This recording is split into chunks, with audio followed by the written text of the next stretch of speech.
What's going on, trophy hunters and gamers alike? My name is Totes, and today I'm going for the Platinum Trophy in Split Fiction, the newest game from the developers of A Way Out in 2022's Game of the Year, It Takes Two. This is exclusively a co-op game and will require a second player to complete, so grab your best friend, significant other, or make a new friend online, and let's get trophy hunting.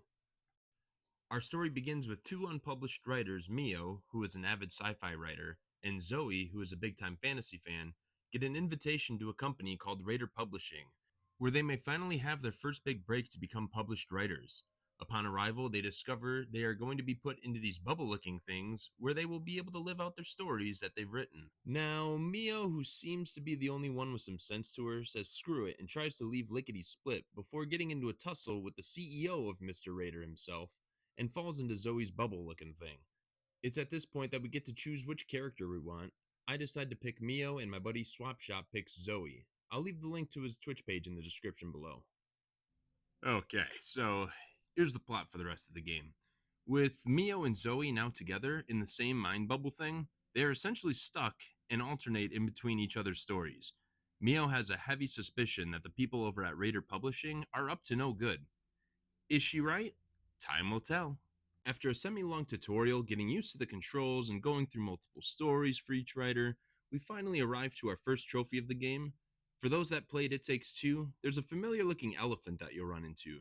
Now, my buddy Shop, who is controlling Zoe, must use their power to rip the ear off of the elephant, and we get our first trophy of the game, properly titled Rose's Best Friend.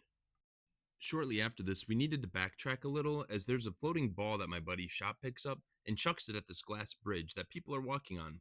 As it breaks, we get the trophy titled, Are We the Baddies? Oh, yeet. Hey, there you go. Nice job. After some more exploring and trolling of each other, Probably when we miss something. Oh, shit!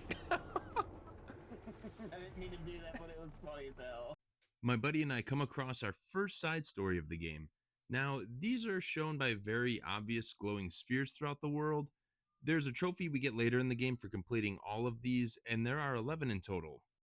We've already completed one in our journey thus far, but this one is memorable for numerous reasons. Mio and Zoe have turned themselves into pigs. Just pigs. Just pigs? Now, after pork chopping around a bit, we get to a section where we find a massive pig taking a snooze. We try our best to become friendly with him, but he decides to have other plans and let out the nastiest poot the world has ever possibly seen. My jaw agape and my mind speechless, we get our next trophy of the game called Going Whole Hog for letting it rip. I don't know if it. Oh, Oh, what a mean. I don't know if it's this one. Oh. God damn!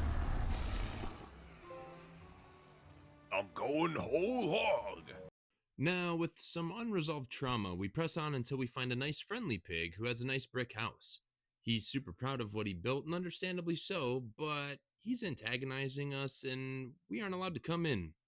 Now, normally I'd let something like this slide, but the fart that I experienced earlier is leaving a bad taste in my mouth. So I decide it's only fair to ruin this pig's day by tearing down his house. I huff and I puff, and I let out the nastiest fart dash I can muster, and dairy air blow his house down. This nets us our next trophy titled Huffing and Puffing. No big bad wolf required. Oh, I see. Okay, back here.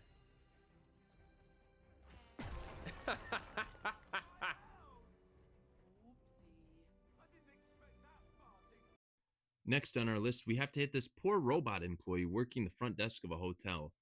But the robot gets the final laugh here. Just ignore her.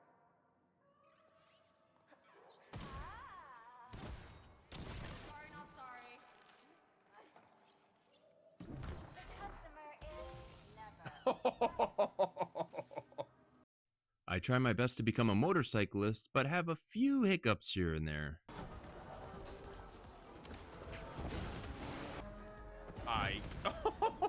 Motherfucker. I tried to jump.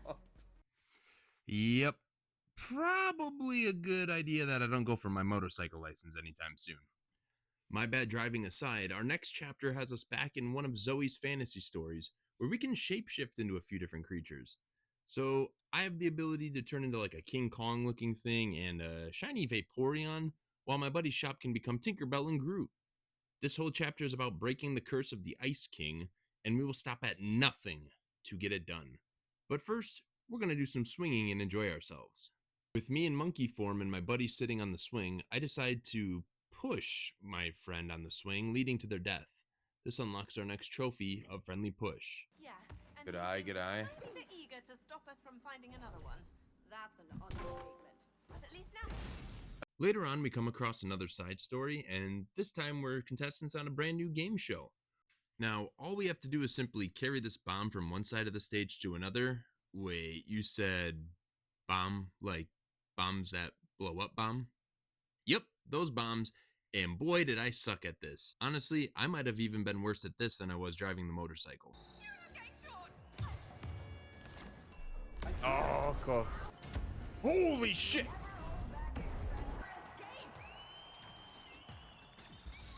Oh, I died. No. Now, the trophy here does require us to pass the whole thing without dying, and thankfully for us here, restarting the last checkpoint is a lifesaver. So, after numerous tries of trial and error and finally getting good, we get our next trophy titled Cold Potato. Back in our fantasy land, getting ready to take on the Ice King, we come across some snowballs laying on the ground. Going into our monkey form and throwing the 3 snowballs nets us yet another trophy. And unfortunately also gets this bird hit by one of them and dying. Oh shit. We finally reach the land of the Ice King, and it turns out the Ice King is just a cute little cat that is demanding of cuddles. So much for him being oh my god, he just turned into a monster! We eventually survive the grueling catnip and defeat our feline foe. This transforms the Ice King back into an ordinary cat, and we shoo him off. Oh, no, no. Don't let him trick you. Shoo! Shoo! Our next trophies come in the side story where we're in a Harry Potter type of universe filled with witches, spells, and magic. So here's the situation. There's a wand and a cauldron in the world. The player that ends up with the wand can turn the other player into a chair and promptly sit on them. This will unlock you a trophy called Chair the Load. Aha. Okay. Chair the load. Then the other player making potions has to follow all the recipes on a board next to a cauldron and drink every one of them to transform into different things. After doing this in succession, we unlocked our 10th trophy of the game already and are halfway through now. It's gonna be for a bit. Hey, there we go. Nice. Good job.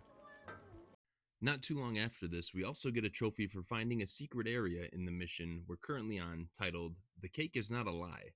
This is a fun area because of how you can infinite void yourself falling forever. Jump up. There we go. Congratulations, the test is now over. The king is alive. Holy shit. Oh my goodness. Okay. Our next trophy takes us to the world of dragons, where we have to nurture these eggs into baby dragons and help them grow. As we're exploring, we get attacked by an evil dragon that doesn't take too kindly to strangers, I reckon. After narrowly escaping, we're starving, and it's time to chow down. We take a bite of a sweet, sweet apple for a trophy. Fight, just don't drool on me. We're closing in on the home stretch here, less than 10 trophies to go for the platinum. As we wrap up our dragon section, we get a sad and touching backstory from Zoe about losing her little sister Ella in an accident where she drowned, and that she wrote this story about 2 dragons growing up together to give her a different ending. One where Zoe and Ella got to grow up and experience childhood and adulthood together. Before I have a chance to wipe away the tears and grab a Kleenex, Mio and Zoe enter the next glitch and move on to the next story. As we traverse our subconscious, we unlock some trophies with some amazing pop culture references. Let's see if you can pick them out. Here's our first one for getting attacked by a shark.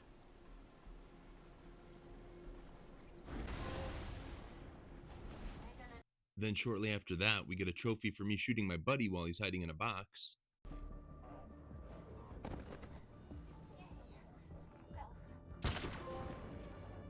Yay! Another for knocking over my buddy using a barrel of the tank. Oh.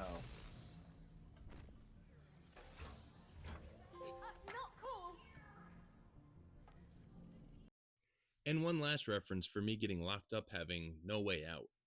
Feel free to drop the references you knew in the comments, and think about clicking that subscribe button while you're on your way down there. Close up cell 49.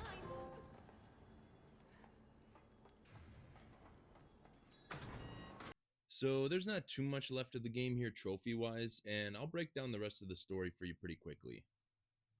So Mio more or less has to fight a dark version of herself alongside Zoe, where she has to overcome a lot of these dark thoughts that she's had over the years, hence the name Dark Mio. Meanwhile, Zoe, in her subconscious, has to fight off a Hydra alongside Mio, where they are overcoming Zoe's trauma that she still has after losing her little sister all those years ago. After finally defeating the Hydra, we get a tear-jerking cutscene where Zoe gets to come to peace with her little sister dying, and that she's ready for the next steps of trying to move on and heal from her traumatic past. It's time to go home. I guess there was like a accident at a river, and she couldn't hold on to her sister, and her sister ended up drowning or something. Alright, well, here we go. The finale is finally here. We start back in the real world where it's just Raider left in the building. He seemingly has fired all of his employees and has lost his mind at trying to save his project and trying to stop the girls from ruining his machine.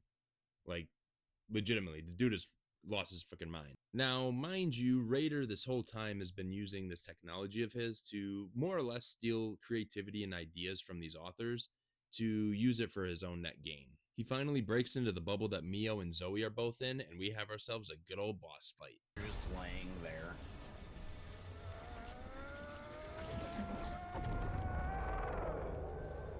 Bloody hell! No way! I really want to show you guys what takes place in this boss fight, but I feel like it's one of those that you really should play and experience for yourself.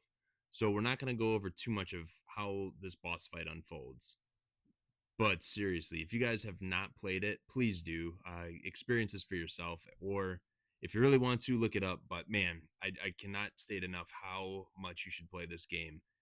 Anyways, before our heroes here close out Raider and we get the last few trophies, I want to take a quick second here to thank you all for watching before we end. I hope you enjoyed. I hope you consider subscribing, follow the Twitch page to watch these live, and let me know if you're a sci-fi fan or more of a fantasy fan in the comments below to let me know you made it this far in the video. Anyways, everyone say bye to Raider. Bye, Raider.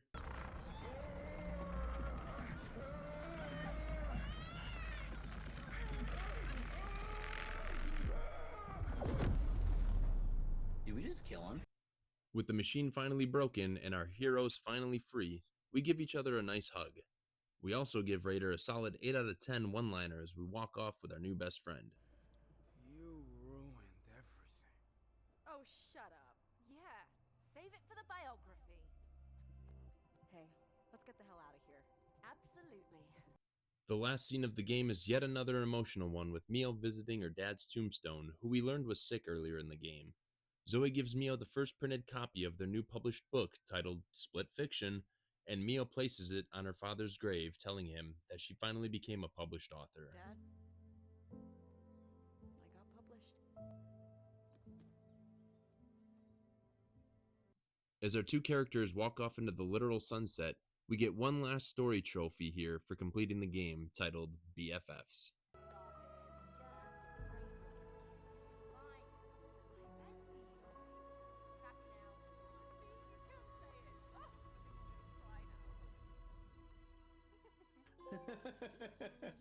BFFs, that's us.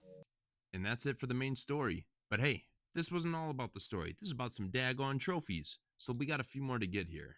First, we need to go back and complete the only side story we ended up missing.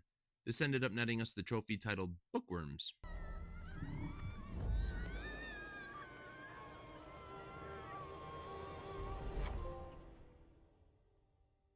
We then had to go back to the bike chase scene where I was dying so much, and we had to defuse the phone that was a bomb by completing a CAPTCHA in only 60 seconds.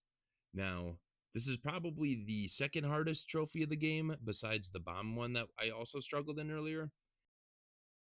If you guys couldn't tell, I kind of struggled a lot in this game, but we finally got the trophy here. 4, 3, 2,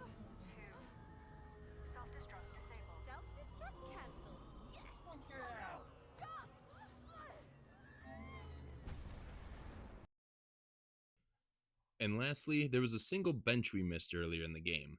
Now, as a trophy hunter, I always try to have a fun trophy to finish for last when I get my platinums. Just something that I can either laugh at or have a good time with, or maybe something monumental in the game per se.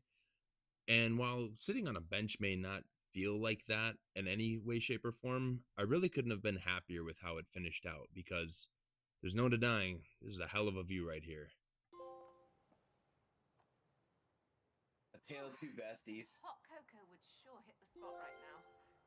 Ooh, I prefer tea. It took Like two. tea with some honey. Ooh, some lemon. Add maybe ginger to it? Sure, why not? And that's it for Split Fiction. Once again, thank you all so much for hanging out today. I know these aren't the best edited or most professional videos, but hey, we all got to start somewhere, right? Let me know if there's any games you would like to see me platinum next. And until next time, take care and happy hunting.